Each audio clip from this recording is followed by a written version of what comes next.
Drag queen events for kids have unleashed a war against children's innocence. In a handful of countries, radically woke politicians and activists who work in the public sector keep hijacking the LGBT community's name to normalize events for kids that are attracting adults like this.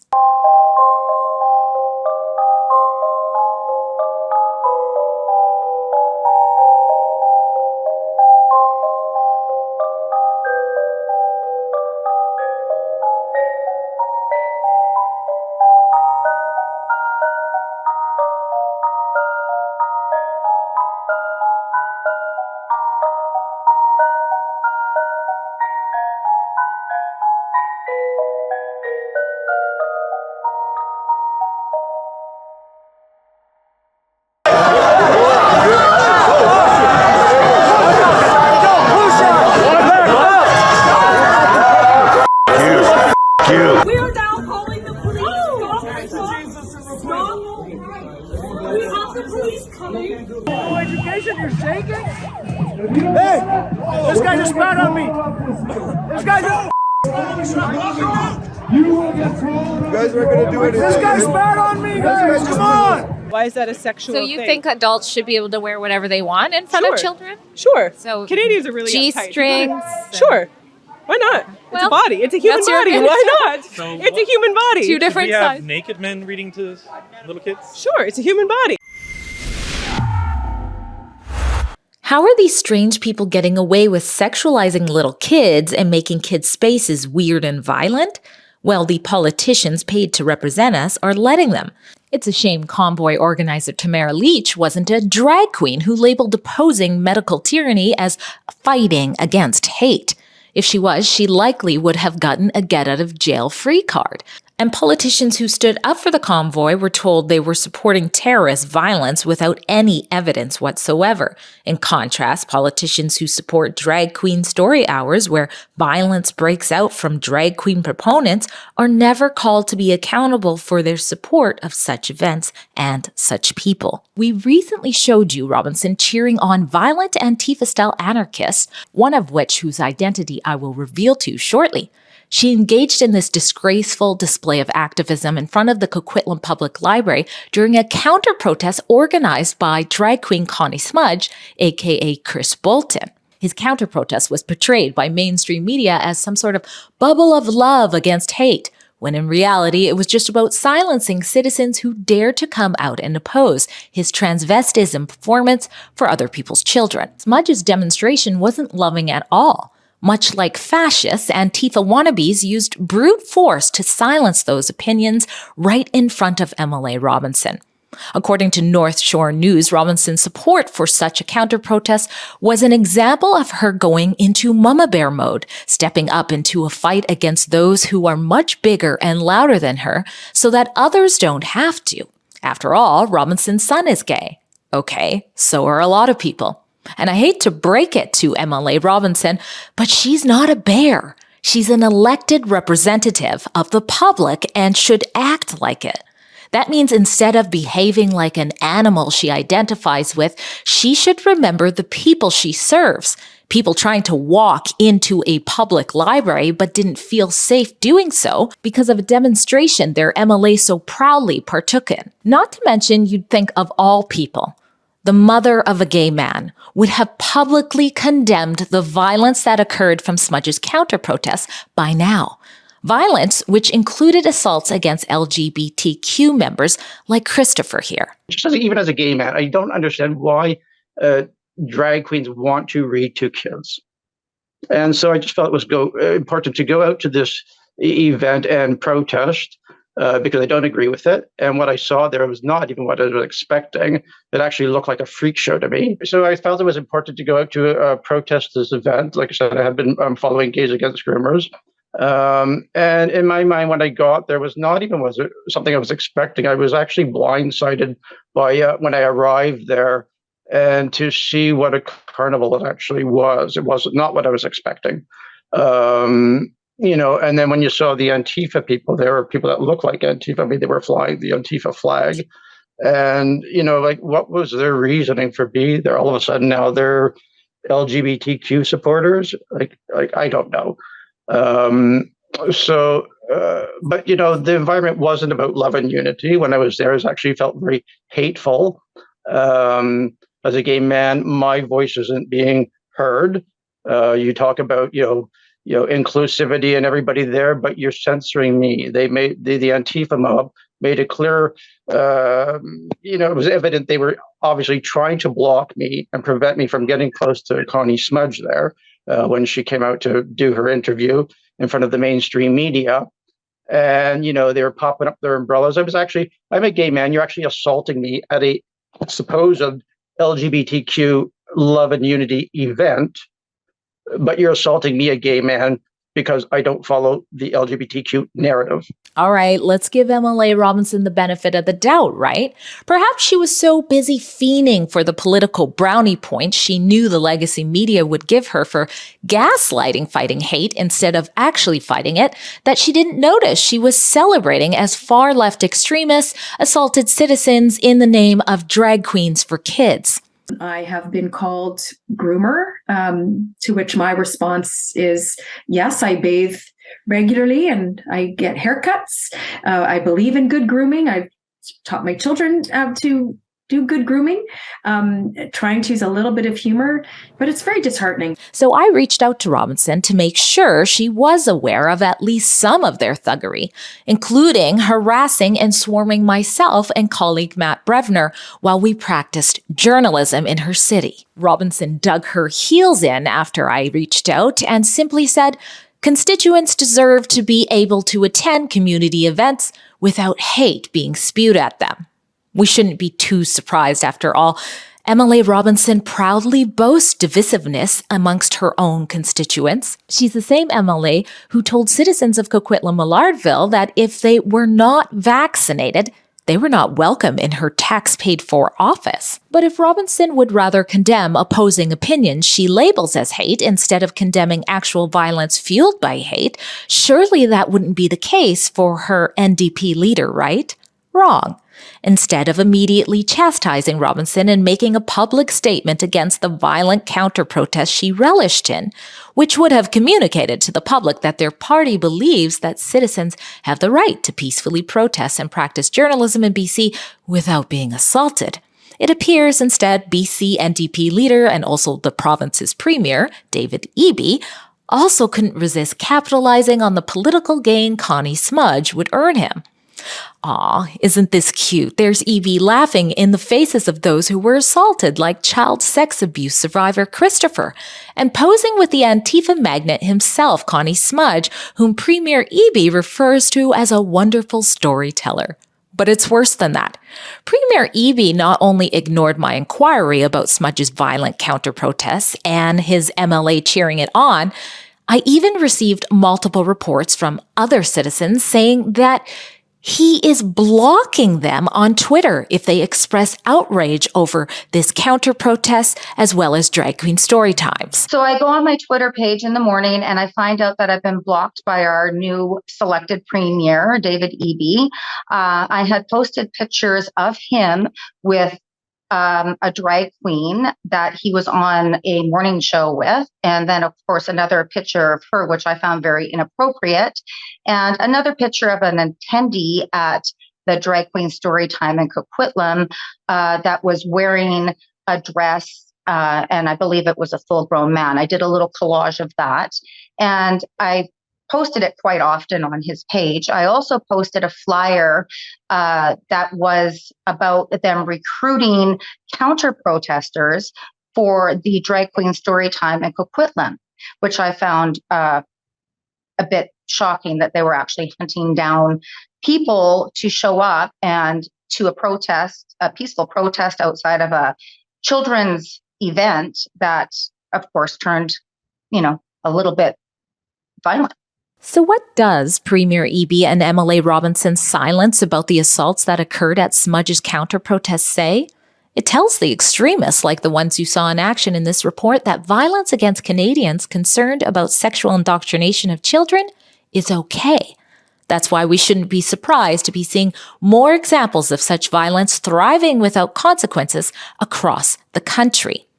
That's also why, even before I'm done this report, which is almost done, you should open up another tab on your screen and go straight to keepkidsspacessafe.com. Fire off those emails demanding that E.B. Robinson and the Coquitlam Public Library let the public know that assaulting people under the guise of love is love is not okay.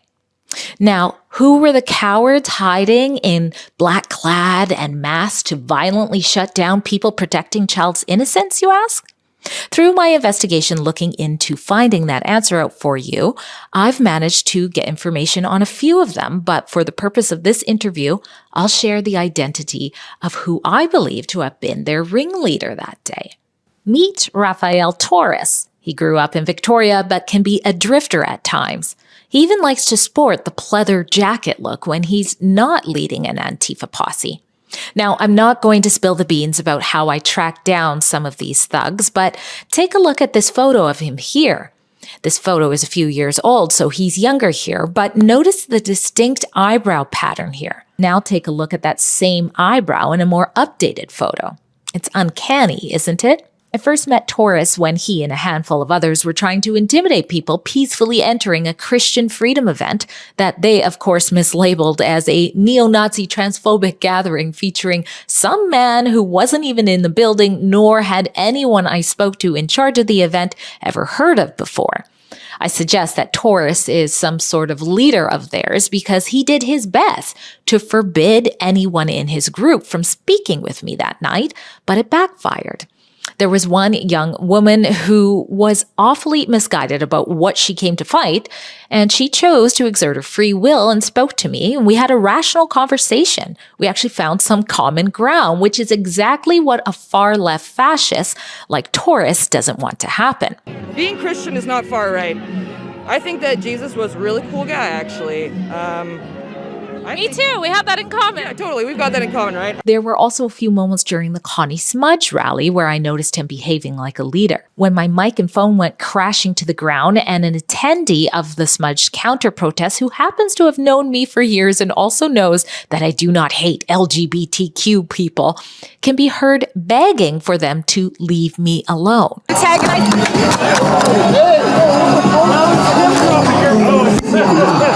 off! Back off! You are intimidating me! I don't feel safe! You okay? You guys, hold on! She's my friend! Off! Please don't! She's on the other side, but please don't! Back off! Let me do my job! You can see right here, for some reason, Torres believes he has the authority to call off these thugs with the wave of his hand. So is Torres and the others officially a part of the violent left-wing Antifa movement we're seeing defending the LGBTQ community across North America? Naturally, I reached out to him to ask him that question and also asked whether or not he had been paid to be at both events. But he did what anyone who is so shady they hide behind a mask would do and wiped himself off of social media completely immediately after reading my inquiry. But not before I could screen grab some of his interests for you. Take a look here. Among other things, he enjoys 8-bit communism, the Anarchist Federation, Antifa Vancouver, BC, and long romantic walks on the beach. You may not know this, but a transgender woman named Nicola Sperling, who previously ran as a Green Party MLA candidate in the same riding as MLA Robinson, was also there filming the counter-protests. Nicola wasn't wearing any LGBTQ identifying clothing and claims to have also been assaulted by Rafael just before you see him assaulting this man here.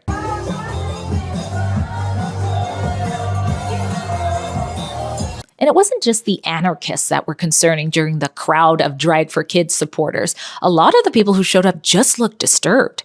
How perverse is it to bring a sign like this to an event you know is for kids? And look at this guy. I mean, a picture says 1,000 words, right? Another pair in the crowd whose behavior is worth drawing attention to is the two Sisters of Perpetual Indulgence. I describe them as a group of far-left male sex activists who dress up as a satanic mockery of Christians. But for those who saw my report where I interviewed them, they sum themselves up as a charity. We started out more than 40 years ago in San Francisco, And the sisters started to basically help people with HIV. You know, they fundraised and helped people fed, kept them housed, and took care of them in the hospital when nobody would. And that's why we became nuns, was because that's nuns' work. Tell us which Jesus you are. Come to Jesus. Come to or come with? Or on. Oh! Come on! Come on, Jesus! Come on! Now take note of this bizarre behavior Sister Bears It All exhibited after someone pulled him aside to say not to talk to me any longer. You're with Rebel News. Yeah, so No. now is an opportunity. Talk to Rebel News. Yeah, I just wanted to let you see how beautiful you are. Thank you. Enjoy your day. Thank you so much. And thanks for talking to us. You see yourself, you're beautiful. Enjoy your day. Thank you. Thank you. Far-left extremists attacking concerned citizens, child sex abuse survivors, trans people, sex activists making fun of other citizens' religions, journalists being harassed and cornered for being your eyes and ears outside of a public library. Forget how shameful it is that the mainstream media, Premier Eby, MLA Robinson haven't condemned any of that. What about the tax-paid-for Coquitlam Public Library board members who gambled their citizens' safety by allowing an already controversial performer for kids to perform for the kids while they knew that he was also organizing a protest? What is that? It's our tax dollars going towards the sexual indoctrination of kids. And get this. Connie Smudge confirmed to me in writing that they did, in fact, pay him to do that performance. But what you don't know is that same library fired and cut the hours of 15 staff members just last year.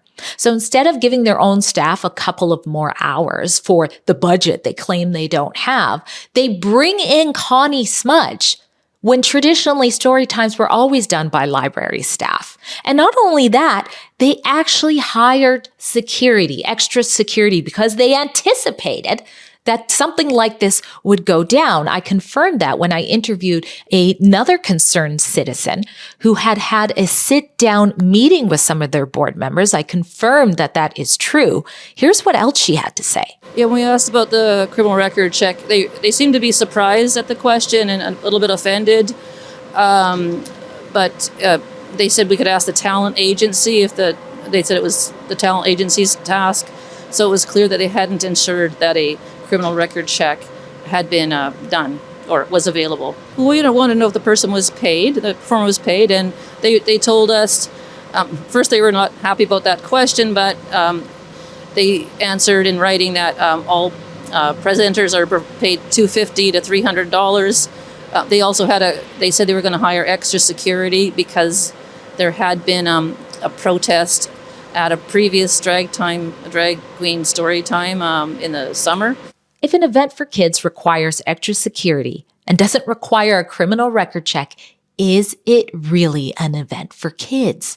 Or is it just activists using kids to further their own agendas? But I'm here to let you know that this event is something that's going to be very beautiful. And for the children and the people that support it are going to realize that this is going to be the grooming of the next generation. We are trying to groom the next generation to not see the way that they just did. I want them to have fun. I want them to walk away. May they be possibly a future gay kid that's going to come out later on in their life. Call it karma or call it coincidence, but just a couple of weeks after Connie Smudge left his mark at that library, the Coquitlam Libraries Board suddenly removed Todd Nisos, who had been the executive director of that library for 12 years. In a statement to Tri-City News, Anthea Goff, who is sitting in as the executive director, said the library will be seeking leadership that supports their core library services and helps the organization adapt and evolve into the future. Only time will tell if their core values will continue to look like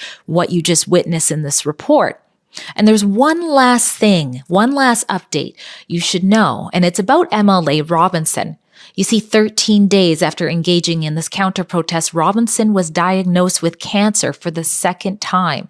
She's not stepping down from her positions and is undergoing chemotherapy. We wish her a speedy recovery. And we also wish that she takes the emails you send to her seriously, EB as well as the board at that library. So go to keepkidsspacessafe.com. It's already pre-written for you. If you want to change it and you make it your own, please do so in a civil manner. Don't be like the Raphael Tauruses of the world. Just remember, you've heard this before. Evil prevails when good men do nothing. So do something. Go to keepkidsspacessafe.com. Drea Humphrey for Rebel News.